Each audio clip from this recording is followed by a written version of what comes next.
Hello, parents. Welcome back to another episode of Parenting Teens with Dr. Cam. I'm your host, Dr. Cam. Do you want to teach your teens how to speak up and advocate for themselves in a responsible way? Then this episode is for you.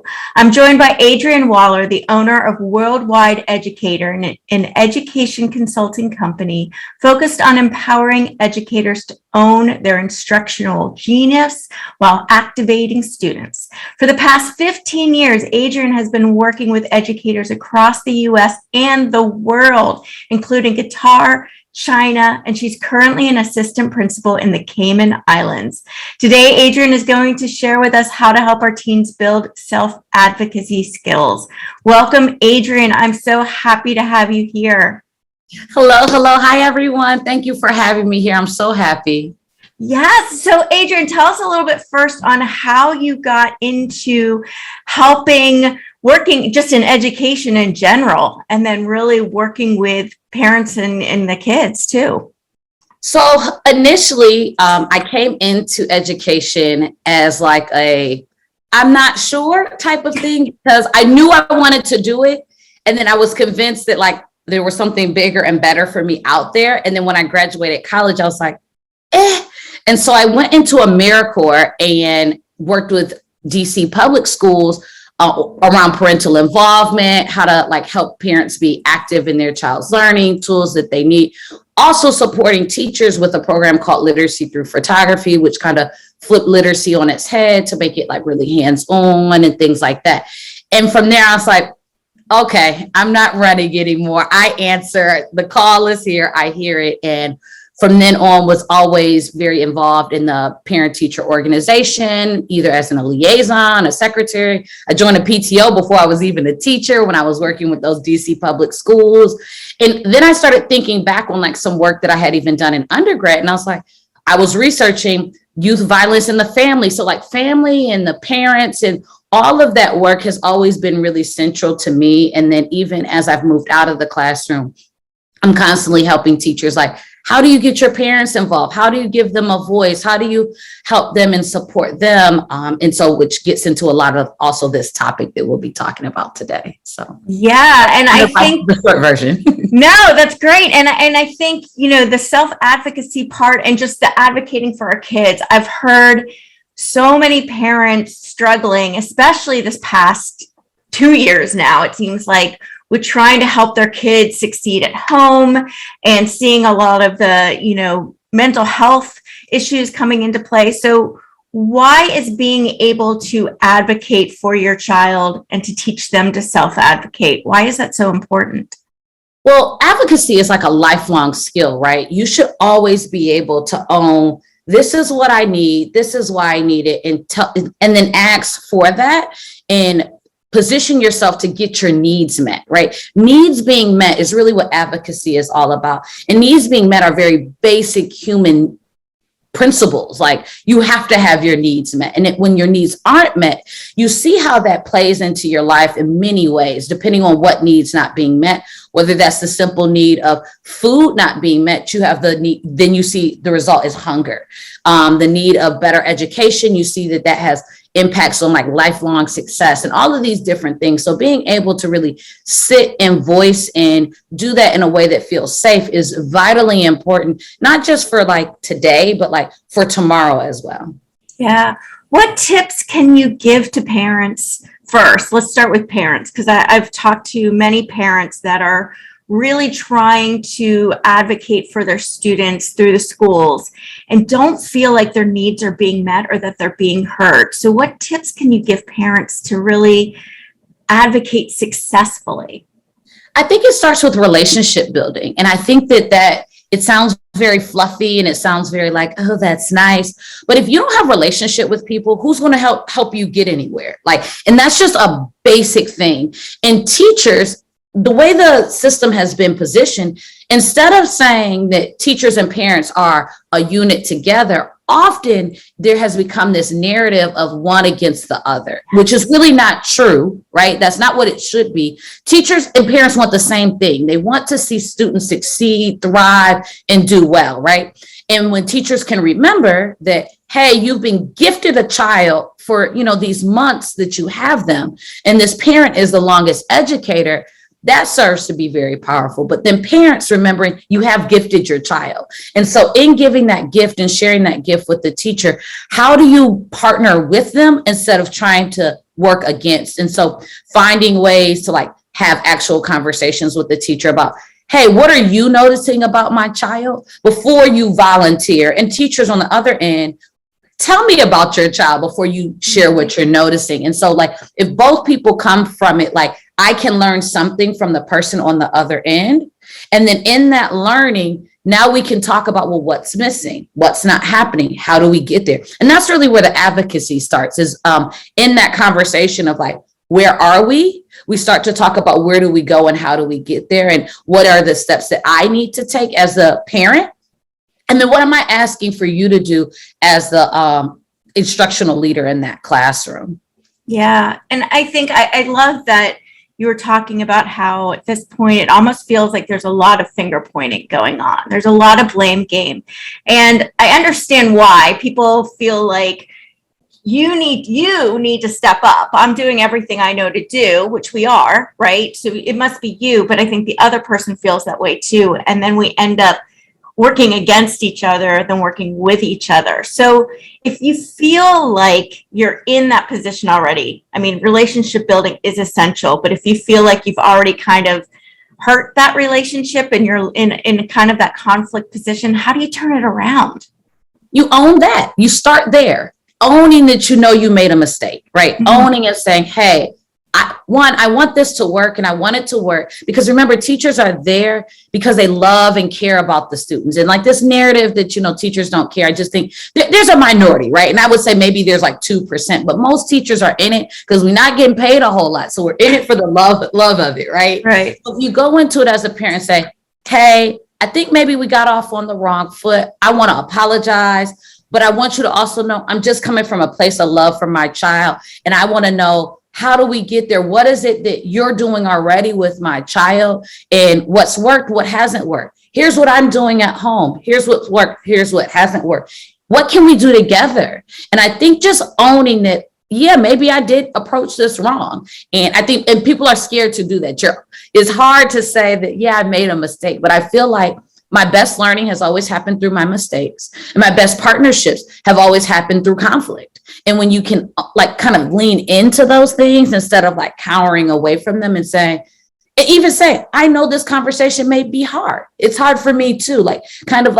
Putting all of those concerns just flat on the table at the beginning, and then always coming back to the idea of partner. How do we partner together? How do we work together? What do we do? And not what do you do? What do I do? But what do we as a collective do? And when your kids are teens, bring them to the table too. Yeah. They should be at that table as well. And that's the part that's really important to me, is that great parents go, speak up, be vocal, but your teens are going to be out in the complete world alone very soon.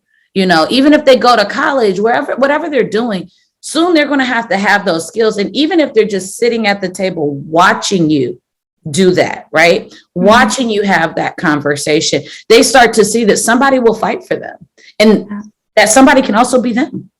Yeah. So giving them and teaching them the ability to advocate for themselves is such a gift. How do we do that when we're worried that, I guess one of the first things I see with a lot of kids is we want them to self-advocate, and they're not confident enough to go talk to the teacher. They feel like that it's too scary. So how do you start building up those skills and giving them the tools they need to speak up? It starts with you having conversations with them, right? You as the parent who has created that safe environment for 13, 14, 15, 16 years, you start to have the conversation, whether that's just actually hearing them and listening to them talk about it in a way where you're actually listening, not in parent problem solving mode, not in rescue rangers way, but literally I'm here only to listen, right? And making the space and biting your tongue deep to just hear what they're saying, and to then navigate that through asking follow-up questions. Well, what do you think we should do? How might you solve this? What problems do you think how might this be difficult for the teacher? Why do you think the teacher, being able to have them start to take perspective of the person who may be creating the conflict, to then also then think about the solutions that will make most sense, that kind of balance their needs and the needs of others who may be, interconnected to what's going on.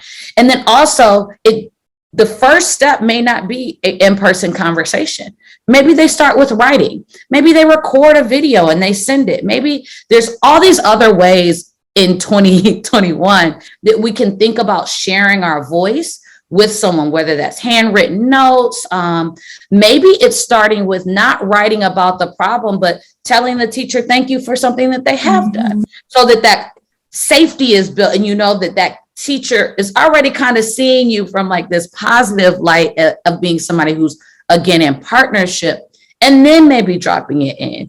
Maybe it's just asking one question and it's not a big conversation. So like kind of bringing that down to something that resonates with your child, because one child may say, look, I want to record it and this is what I'm going to do. One might want to just do an audio recording, like a little voice memo that they're able to send and put together. Some might want to edit and throw in visuals and all of that. Like, let them be great where they want to be great, or let it be small and let that just ignite and say, look, you see that little one that went well.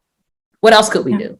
Okay, you did this little part. How do we build? How do we bring this to be something that's really now actually having conversations about our wants and needs? That's beautiful. I love having them get really creative in how they do it, and what feels really comfortable. I think is so cool. Now, when they're communicating what they need, how do we, as parents guiding our kids, how do we help them communicate in a way that's heard and not taken as putting the other person on the defense or kind of throwing that blame? I think that's a really difficult thing to do. Well, I think that's why when I was talking about like thinking about why the person might have made their decisions, it creates empathy. It makes you empathize with what's going on, understanding that the teacher or the leader, or whoever it is, has multiple things that they're navigating and negotiating at one time. And then using that in when you talk to them. Hey, acknowledging what you've already empathized with.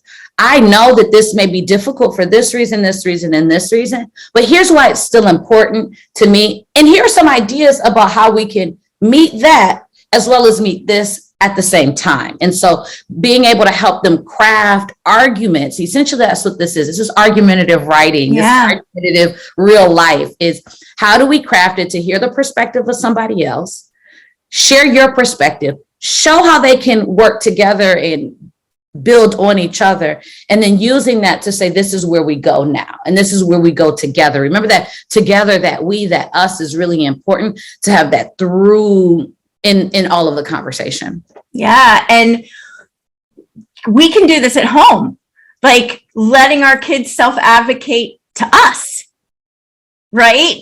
So I think this is a really big piece of this, is when we're shutting them down a lot because we're like, what I say, that goes, I'm not arguing here. But when we give them that opportunity, that's when they're learning to self-advocate, right?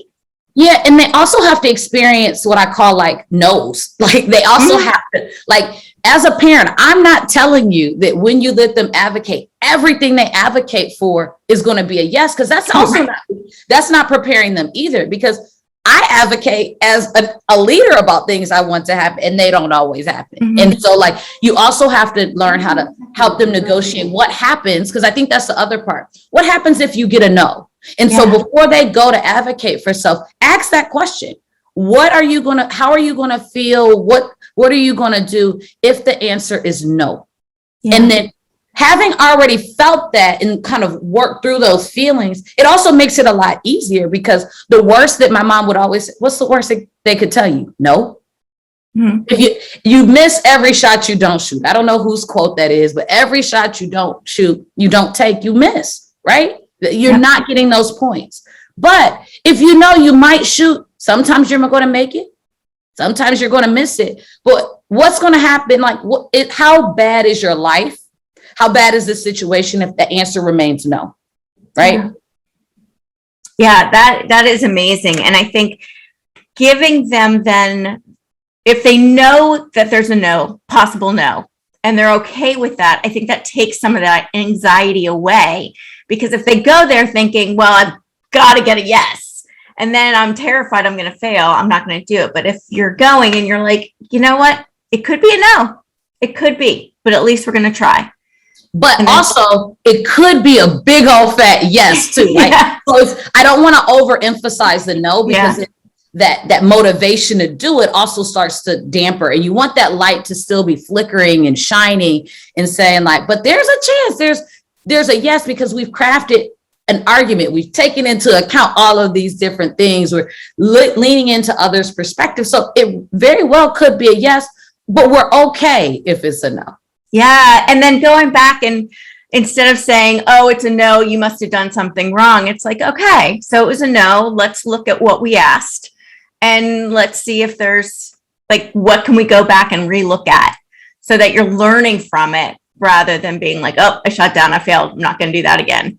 Right. So how do we keep them self-advocating if they've been getting no's? Is to also start to look at, like you said, what were the reasons for the no's?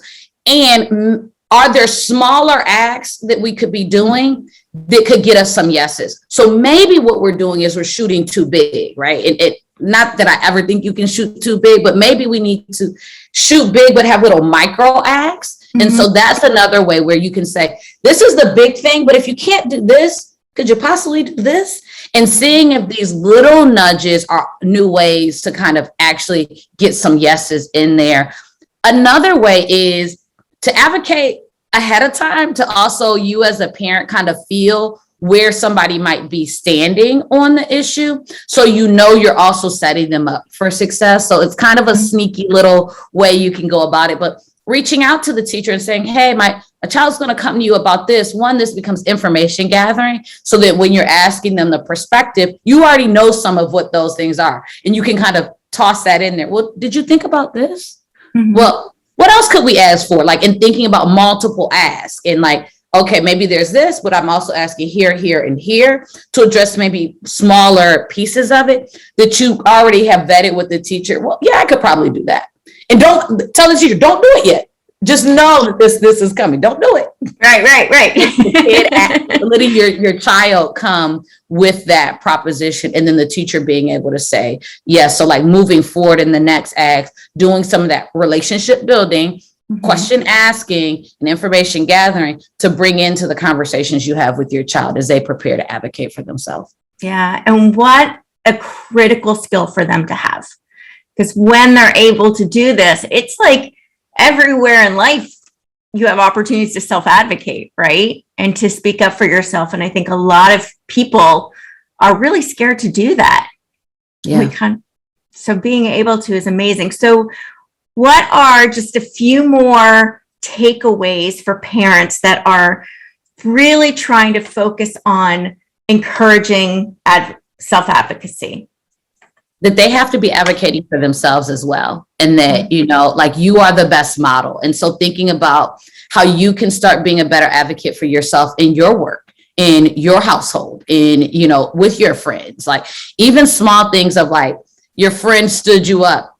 Are you able to tell them how that, you know, made you feel? Though that's advocacy, right? You know, and so thinking about, how do you live this work that you're asking your kid to take on? Like, how are you doing it in the smallest, in the micro of ways that then become examples for them to see that, you know, are you able to tell your partner you disagree, you know, and what does that look like? And can you do that in front of your child? Like, and in a way that's very respectful, right? Because I think people think it has to be this, no, you're not going to do it. It doesn't have to be all of it. Right. It can be very subtle things like, is there something else we could do instead?